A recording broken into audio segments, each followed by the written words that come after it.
Здравствуйте, друзья! В эфире Геоэнергетика Инфо. С вами Радайкин Максим и мой сегодняшний собеседник Александр Фролов. Здравствуйте! Здравствуйте, здравствуйте. Теневой флот Путина вырос за 2 года в 10 раз. Санкции не успевают блокировать теневой флот. Александр, пожалуйста, расскажите нам, как это так? Вот вся мировая общественность вот просто ловит и не может поймать теневой флот. Это что за флот-то такой вот? Подводный, может быть? Ну ладно, давайте начнем с зачитывания тех тезисов, которые изложены в статье, которую мы сейчас, собственно, будем обсуждать. Ну, как саму статью, так и тезисы.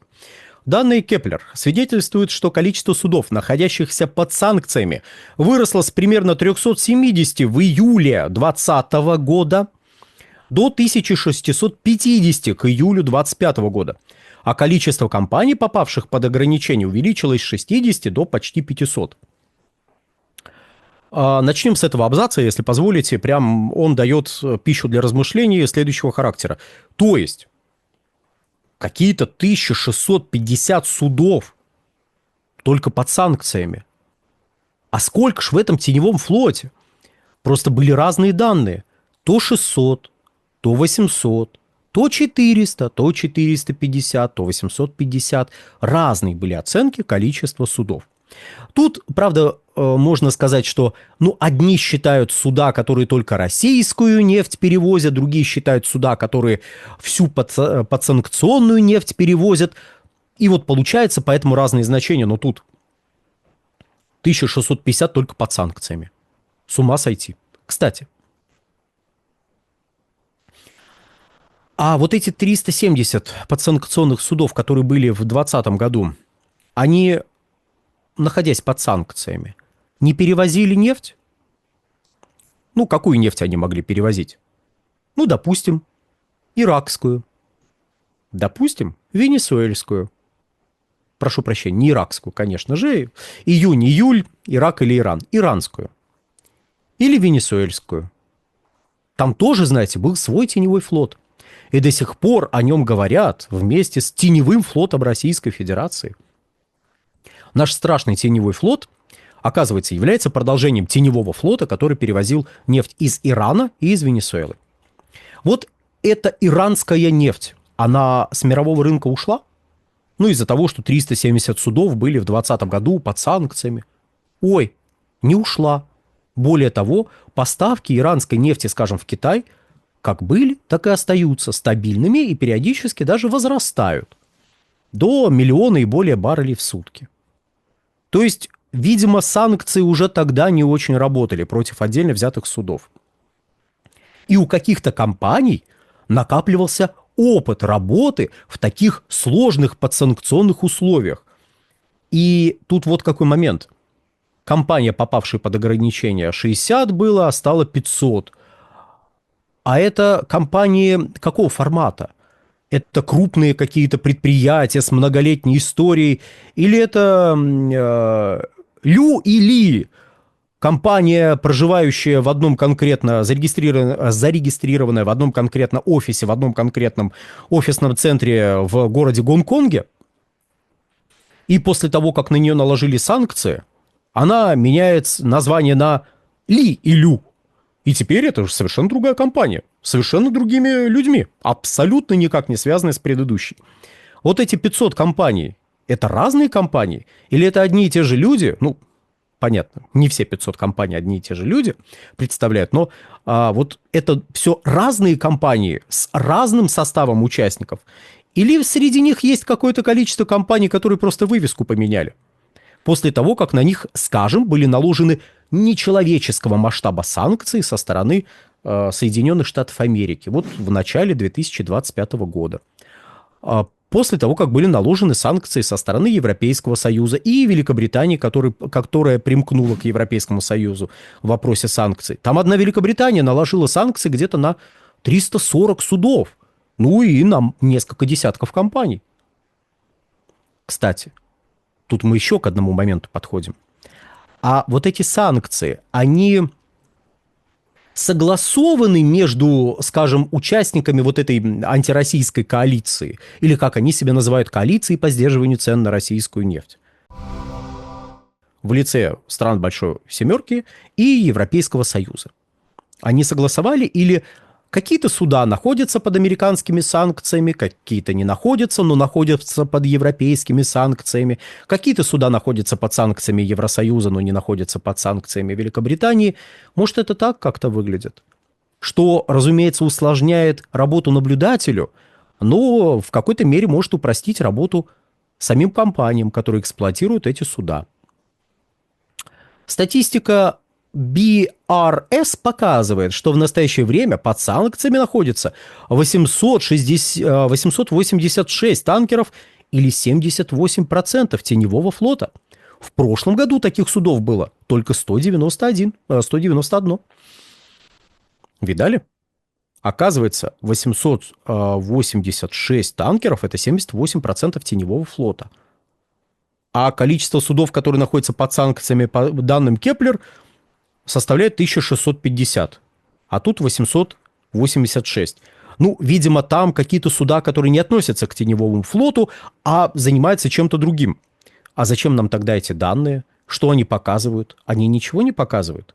Они показывают, как страшно жить, точно. Действительно, вот 886 танкеров или 78% теневого флота под санкциями. Надо ли понимать, что поставки российской нефти морем сократились на 78%? Поставки иранской нефти морем сократились на 78%. Ну, может, хотя бы в половину упали? Если мы посмотрим Bloomberg, мы обнаружим, что они где-то там 140 тысяч баррелей сокращения увидели, по крайней мере, в той части, которая касается российской нефти, перевозимой морем. То есть за первое полугодие 2025 года объем российской нефти, которая перевозится морем, сократился относительно того же периода прошлого года где-то там на 140 тысяч баррелей. Что в целом соответствует нашим обязательствам по сокращению добычи, которое мы не смогли обеспечить в 2024 году. Мне кажется почему-то, что это немножко меньше половины и тем более меньше 78%. Это что же получается? Что несмотря на то, что 78% теневого флота под санкциями, нефть кто-то перевозит. А может так произойти, что нефть перевозят все те же подсанкционные суда. И ужас от того, что на эти суда наложены чьи-то санкции, он несколько не столь ужасен, как пытаются представить в некоторых западных СМИ и в пересказе этих пугалок в наших СМИ. Притом пересказов немножечко бездумных, без попытки какого-то критического осмысления. Ведь позвольте, если 78% всего теневого флота под санкциями, кто перевозит нефть? А если окажется, что суда, которые под санкциями, после некоторого, может быть, простоя, продолжают перевозить российскую нефть, то, может, санкции не работают? Или работают как-то не так, как предполагалось? Как вы думаете? Напишите вашу версию в комментариях. Танкер-трекер считает, что под санкциями в настоящее время находится 1202 танкера. А Windward указывает на 1900 кораблей теневого флота. Короче, неизвестно, сколько этого самого теневого флота, про который все говорят, который пытаются оценить по масштабам, который пытаются оценить по эффективности перевозки судов туда-сюда. При этом Windward отмечает, что 40% нефтеналивных судов, связанных с перевозкой иранского сырья, и 30% танкеров, имеющих отношение к РФ в составе теневого флота, теперь сигнализируют о ложных флагах. Ой, а так можно? То есть, оказывается, если вы накладываете на кого-то санкции, то это не означает, что количество судов, которые будут перевозить российскую нефть, иранскую нефть, резко сократится. Что объем нефти, который перевозят, резко сократится.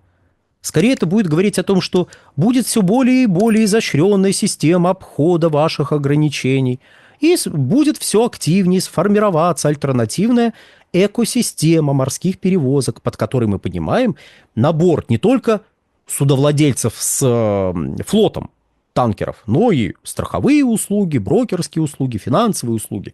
То есть все то, что обеспечивает перевозку морем и существует вокруг нее. Ну и, разумеется, портовое обслуживание. Мы тоже сбрасывать со счетов не будем.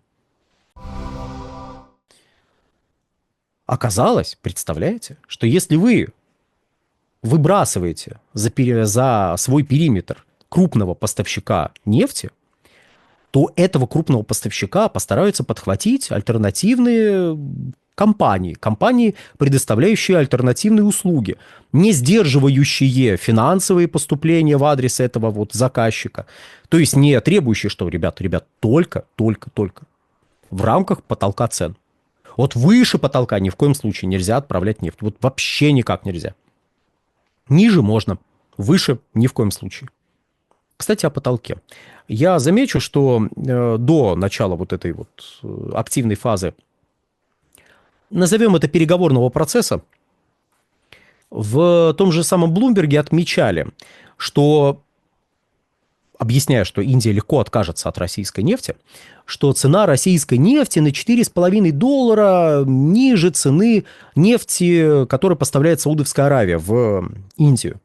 Мол, вот, скидки на российскую нефть сократились. Раньше они были $23, а теперь всего 4,5. Вот видите, не так привлекательна российская нефть. А знаете, почему они сравнивают с нефтью Саудовской Аравии? Потому что есть еще такой крупный поставщик на индийский рынок, как Ирак. И вот Ирак поставляет нефть примерно по той же цене, по которой Россия. То есть он поставляет нефть дешевле, чем Саудовская Аравия. И если сравнивать с Ираком, там будет как-то совсем смешно. И объяснение, что, вот тут скидки сократились, и вообще там скидки чудовищные, тут важно постоянно объяснять, скидки чудовищные, но они сократились. Скидки чудовищные, это говорит о том, что доходы России падают, а значит санкции работают, это постоянно надо доказывать, потому что куча сомневающихся вот этих вот бегает и говорит, ребят, что-то вы санкции вводите, они не работают. Не-не, работают. Видите скидки, 4,5. Да, не так много, как раньше. Раньше было $23. Но, понимаете, как-то как-то так сложилось. Вот. Поэтому нужно постоянно про эти скидки говорить. Вот, и объяснять, почему они чудовищны, почему они прям страшно бьют по России. Все, кто повторяет этот тезис, вам большой привет. Вот. Но при этом надо объяснять, что отказаться очень легко. Отказаться очень легко. Вообще, знаете, незамысловато абсолютно. Берем и отказываемся. Вот возьмите и откажитесь. Ваша экономия на российской нефти, она вообще ни о чем. Да, кстати, учитывая, что Ирак поставляет примерно по той же цене, это, если что, данные Bloomberg. Это не я тут, знаете, вот сочиняю. Это данные, которые Bloomberg у себя на графиках рисует. Не проговаривает, а вот на графиках рисует. Знаете, статья, в которой, да-да, санкции работают, а на графике мы видим, что если это санкции работают, то, наверное, мы что-то другое понимаем под санкциями и под работают. Вот. То есть, ладно, вернемся к флоту. Как это вообще все связано с вот этими поставками в Индию и прочее. Оказывается, если есть задача финансового характера, то она решаема. Если вы вводите санкции против, добывающих важные энергоресурсы государств, то как-нибудь эти санкции обойдут. Да, будет какая-то скидка, может быть, на нефть. Может быть, финансовый поток сократится относительно...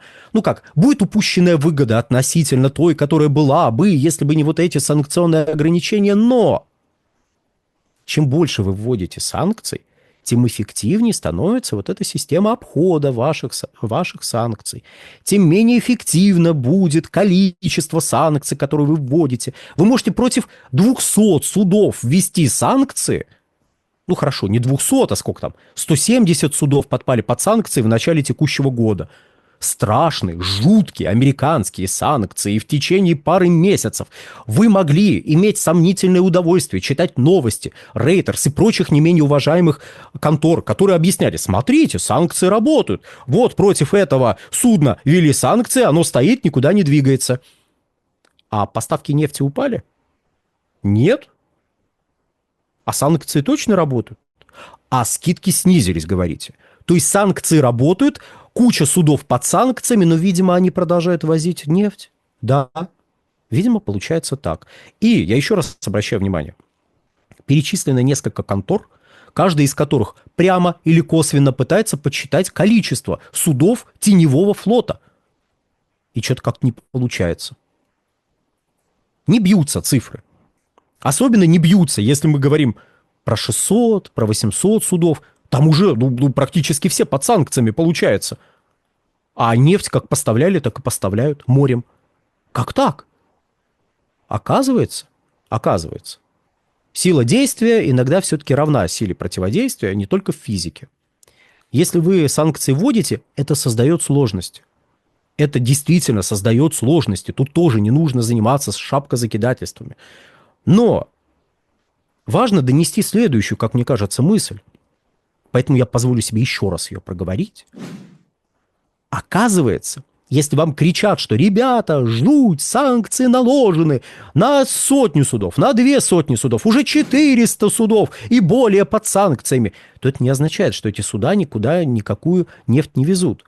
И когда вы в наших СМИ читаете пересказы Блумберга, Рейтерс о том, что видали, санкции работают, то вы просто попадаете в некое информационное поле, через которое пытаются доносить, не самые, наверное, полезные тезисы. А если посмотреть на ситуацию в целом, оказывается, что есть сложности? Да, есть сложности. Фатальны ли эти сложности? Нет. Это подтверждается объемами поставок. И последнее. Наиболее внимательные зрители, которые глубоко погружены в вопрос, который мы сейчас вот тут проговариваем, и которые давно подписаны на наш канал, могли обратить внимание, что, погодите, где-то с мая выросла доля российской нефти, которая перевозится в рамках западной экосистемы.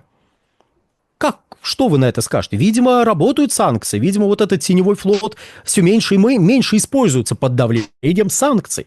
Потому что видите, уже 50% российской нефти вместо менее 30% перевозится опять в рамках западной экосистемы. Вот и график там Блумберг рисовал, и другие уважаемые структуры. Да, с мая. А что происходило с ценами в мае? Просто потолок цен является доступом к западной экосистеме морских перевозок. И если можно воспользоваться западной экосистемой без каких-то дополнительных телодвижений, почему этого не сделать? И сам по себе потолок цен – это цены в порту отправления. Это без учета транспортных расходов, страхования, вот этого всего. Это цены в порту отправления. Если у вас цены падают до $65 за Brent, значит, в порту отправления у вас меньше $60 за Urals будет. Поэтому Urals, а почему бы нет, стали пользоваться вот теми же самыми греческими судовыми компаниями. Компании для перевозки Urals стали пользоваться вот этими вот самыми греческими судами, которые идут под греческим флагом. А после того, как ужесточили нормы по потолку, вот видите, флаги какие-то стали неправильно указывать. Неправильно стали указывать пункты назначения. И если посмотреть, опять же, статистику, знаете, доля неизвестной Азии почему-то растет. Примерно с того момента, как Евросоюз ввел свои страшные, жуткие и ужасные санкции в рамках 18-го пакета. А сейчас мы не будем отдельно проговаривать вопрос об Индии и поставках российской нефти. Давайте дождемся момента, когда пройдут переговоры, и дождемся 27 августа, когда эти санкции вторичные должны начать действовать. И там уже поговорим по итогам. Может оказаться, что тоже все было не так страшно, как казалось изначально. На сегодня все. Александр, большое спасибо за комментарии. Друзья, подписывайтесь на телеграм-канал Геоэнергетика Инфо. Подписывайтесь на телеграм-канал Александра Фролова. Ссылка будет в описании и закрепленном комментарии. Там же будут реквизиты для желающих финансово поддержать наш проект, чтобы мы и дальше также бодро вещали на всех площадках без монетизации. Спасибо, до новых встреч. Всего хорошего.